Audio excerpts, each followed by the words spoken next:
right amount of exercise lower your risk for certain cancers? That is what a new study looked at, finding that people who worked out had a lower risk of 7 different types of cancer. We should note people in the study reported their own activity levels, and it didn't prove that more exercise directly caused the lower risk, just that they were associated somehow.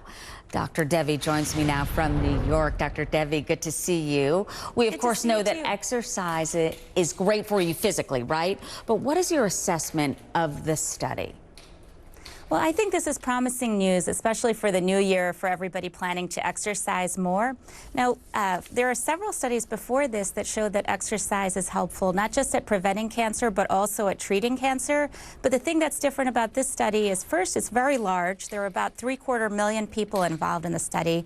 And the second thing is that it showed that the more exercise that you do, potentially the more protection that gives you.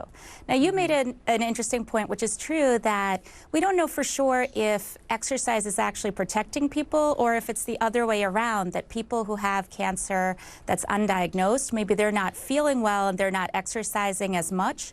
But if you look at this in the context of the other studies, it seems to be that exercise is protective. And do we know, of course, we know exercise physically is good for us, mentally as well, but you bring up a good point in terms of, could this just be that the people who aren't exercising have cancer that's just undiagnosed? Well, it could be, but people have looked at, why would exercise protect you? So it seems to be a couple different reasons: that it might boost the immune system, so that's one thing; that it might also help regulate your hormones. So some of the cancers that were involved, for example, are breast cancer and endometrial or uterine cancer. So for breast cancer and endometrial cancer, we know that estrogen plays a role, and fatty tissue can also produce estrogen, which it seems to be more dangerous if it's coming from the fat. So the researchers tried to control, is this really about exercise, or is it about having less fat, and is it about weight loss?